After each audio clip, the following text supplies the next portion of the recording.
सत्य, ठळक व निर्भीड सक्षम न्यूज. जतसह परिसरातील बातम्या पाहण्यासाठी सक्षम न्यूजला सबस्क्राईब करा.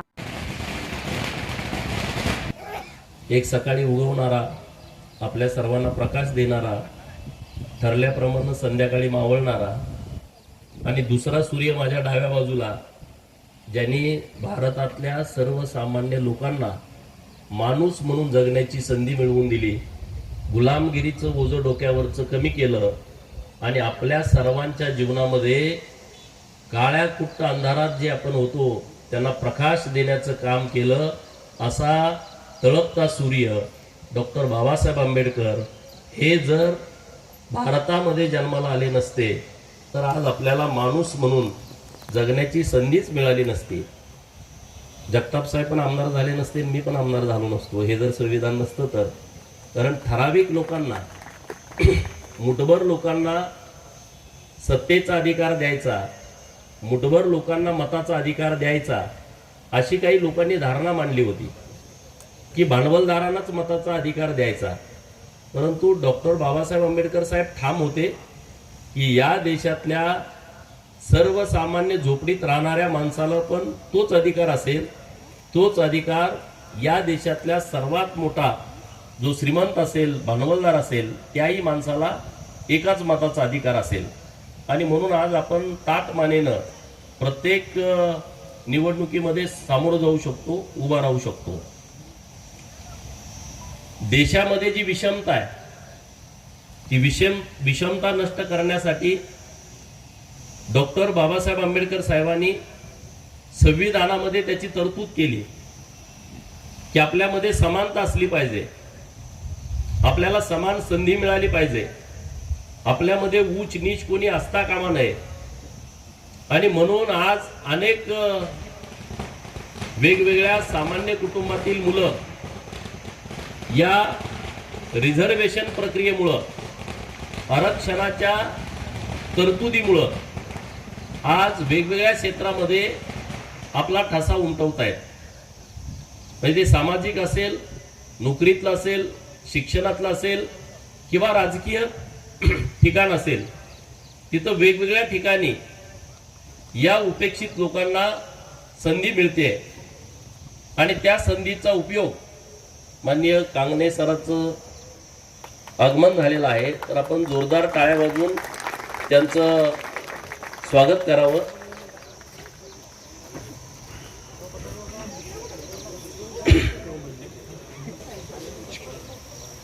आपल्या जतमध्ये बाबासाहेबांचं आगमन झालं होतं, त्यांच्या पावन स्पर्शानं आपली भूमी पुनीत झालेली आहे. आणि आता माझं आणि जगताप साहेबांचं पण बोलणं झालं की एक चांगलं सांस्कृतिक सभागृह इथं व्हावं, असे आपले संजय कांबळे साहेब पाठपुरावा करतेत. आठवले साहेबांचंही पत्र मला आलेलं आहे आणि त्यानुसार 2 विषय इथं सांस्कृतिक मोठं सभागृह आणि जिथं बाबासाहेबांची सभा झाली ते एक सभागृह खूप जुनं झालेलं आहे, असे 2 विषय आता आम्ही पूर्ण अंतिम टप्प्यामध्ये आणलेले आहेत. तर ते विषय आम्ही आता मार्गी लावून घेतोय. डॉक्टर अरळी साहेब नगराध्यक्ष झाल्याच्या नंतर जगताप साहेब एक प्रस्ताव जिल्हा नियोजनला दिलाय आणि अभ्यासिका मंजूर होते आणि ती अभ्यासिका भव्य दिव्य देखणी अभ्यासिका आपल्या शहरामध्ये उभी राहते आणि त्या अभ्यासिकेला महामानव डॉक्टर बाबासाहेब आंबेडकर अभ्यासिका असं नाव देण्याचं ठरलेलं आहे. एक चांगली अभ्यासिका जिल्हा नियोजनमधून जवळपास 2 कोटी रुपयाची अभ्यासिका ही माननीय चंद्रकांत दादांनी, माननीय डॉक्टर अरळी साहेबांनी प्रस्ताव दिल्याच्या नंतर ती मान्य केलेली आहे आणि त्याचं एक ठिकाण ठरवून आपण आपल्या इथल्या विद्यार्थ्यांच्यासाठी सेंट्रल प्लेस असेल अशा पद्धतीचं ठिकाण ठरवून ती अभ्यासिका बांधण्याचं काम हे येत्या काही दिवसामध्ये सुरू करण्यात येणार आहे. त्यामुळं बाबासाहेबांच्या नावानं अभ्यासिका असणं म्हणजे मुलांना अभ्यास करण्यापूर्वीच ऊर्जा निर्माण होणं असा तो विषय आहे. कारण इतका विद्वान माणूस आपल्या देशात झालाच नाही. आपण भाग्यवान आहोत की ते महाराष्ट्रातले होते, आपण नशीबवान आहोत की कोकणामध्ये त्यांचं मूळ गाव आहे. जन्मगाव जरी मध्य प्रदेशमध्ये असलं तरी त्यांचं मूळ गाव कोकणामध्ये आहे. आता 135वी जयंती आहे. जेव्हा 125वी जयंती होती तेव्हा केंद्र सरकार आणि राज्य सरकारनं खूप चांगले कार्यक्रम घेतले हातामध्ये आणि त्यामध्ये 5 कार्यक्रम जे आता इंदू मिलच्या जागेवरती भारतातलं सर्वात मोठं डॉक्टर बाबासाहेबांचं स्मारक आता अंतिम टप्प्यात आलंय. 95% काम पूर्ण झालेलं आहे. म्हणजे येत्या काही महिन्यांमध्ये ते काम पूर्ण होईल आणि आपल्या सर्वांच्यासाठी दर्शनासाठी इंदू मिलचं स्मारक खुलं होणार आहे. नंबर 1. नंबर 2, कायदा मंत्री असताना महामानव डॉक्टर बाबासाहेब आंबेडकर साहेब ज्या बंगल्यात राहायचे त्या बंगल्यालाही राष्ट्रीय स्मारक केलेलं आहे. आणि दुसरं महत्वाचं, ज्या गावामध्ये जन्म झाला महू गावामध्ये अखंड गावाला राष्ट्रीय स्मारकाचं गाव म्हणून दर्जा दिला आणि तिथं खूप मोठं स्मारकाचं काम झालं. अंबडवे नावाचं जे कोकणातलं गाव आहे त्या गावाला राष्ट्रीय स्मारकाचा दर्जा दिला. 4 नंबर. आणि 5 नंबर, डॉक्टर बाबासाहेब आंबेडकर साहेब अभ्यास करण्यासाठी जेव्हा लंडनला गेले आणि ज्या घरात राहायला होते ते घर आपल्या सरकारनं 38 कोटी रुपयाला विकत घेतलं आणि जागतिक स्मारक हे लंडन मध्ये महाराष्ट्र सरकारच्या वतीनं निर्माण केलेलं आहे. असे अनेक विषय हातामध्ये घेतलेले आहेत.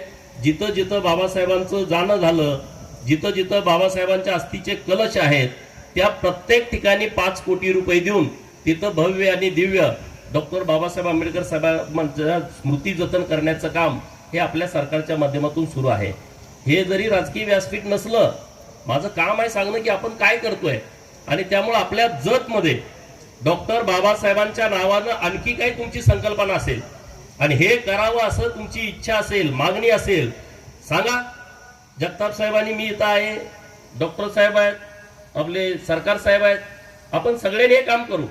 हे काय कुठल्या पार्टीचं, कुठल्या गटाचं, कुठल्या नेत्याचं, बाबासाहेबांचं काम म्हणजे मानवजातीचं काम आहे आपल्या भारतातल्या.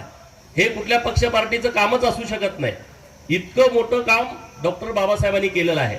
मसुदा समितीचे अध्यक्ष म्हणून 2 वर्ष 11 महिने 18 दिवस हे जे काम चालू होतं रात्रंदिवस, त्यामध्ये सिंहाचा वाटा बाबासाहेबांचा आहे. नावाला समिती होती. सगळं काम जगातलं कुठल्या देशामध्ये लोकशाही आहे, कुठल्या लोकशाही मधले कुठले घटक आपल्या भारतामध्ये आणण्याची आवश्यकता आहे, ही सगळी मांडणी डॉक्टर बाबासाहेबांनी केलेली आहे. आणि त्यामुळं प्रत्येकाच्या घरात बाबासाहेबांचा फोटो असणं आवश्यक आहे असं मला वाटतं. प्रत्येकाच्या घरात असला पाहिजे. मी सांगतोय म्हणजे माझ्या घरात आहे, प्रत्येकाच्या घरात असला पाहिजे. नाहीतर ते नाव घेताना भाषणात बरं वाटतं परंतु कृती करताना काही लोकांना वाईट वाटतं. तर असं होता कामा नये. म्हणजे बाबासाहेबांचं गाणं लागलं तर नाचताना कमीपणा कुणालाच वाटायचं कारण नाही. कारण आपण संविधानामुळे जर आपले सगळे अधिकार आपल्याला घेत असू, संविधानाच्या अधिकारामुळं आपण प्रत्येक गोष्टीमध्ये त्याच्या संन्यास घेत असू तर आपल्याला काहीच कमीपणा वाटण्याची आवश्यकता नाही, काहीच गरज नाही. आणि त्यामुळं आपण आज जे सगळे आहोत ते फक्त आणि फक्त भारतीय संविधानामुळे आहोत. संविधानाचा मान सन्मान राखणं आपल्या सर्वांची जबाबदारी आहे, आपल्या सगळ्यांचं कर्तव्य आहे. काही लोक म्हणतात संविधान बदलणार आहे. अरे कोणच नाही. या भारतामध्ये असा कोणी जन्माला येऊ शकत नाही की जो संविधान बदलेल. हे शक्यच नाही. सूर्य चंद्र आहे तोपर्यंत भारताचं संविधान राहील, ते अमर राहील आणि संविधानावरतीच काम चालेल. आपल्या सरकारनं तर इतका चांगला निर्णय केला. महाराष्ट्रामध्ये 434 ITI ची कॉलेज आहेत आणि त्या ITI च्या कॉलेजमध्ये संविधान मंदिर उभा केलंय. आपल्या जतमध्ये पण ते आहे, प्रत्येक ITI कॉलेजमध्ये. याच्या पुढे जाऊन मंत्रालयाच्या जे मेन आपली बिल्डिंग आहे त्या बिल्डिंग मध्ये पण संविधान मंदिर उभा आहे.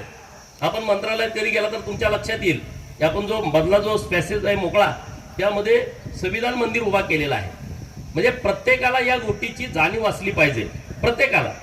आणि ती जाणीव आपल्या सर्वांना आहे आणि त्या जाणीवेतूनच आपण चांगलं काम करण्याचा प्रयत्न करतोय. जतचा आमदार म्हणून तुम्ही मला संधी दिली आहे तर आपण या संविधानाचा उपयोग करून आपल्या जत तालुक्यामध्ये जी विषमता आहे ती विषमता दूर करण्यासाठीचा आपण सगळेजण एकमेकाच्या हातात घालून प्रयत्न करूया. एवढंच या निमित्तानं बोलतो. परत एकदा जयंतीच्या निमित्तानं तुम्हा सर्वांना खूप खूप शुभेच्छा देतो. थांबतो. जय भीम.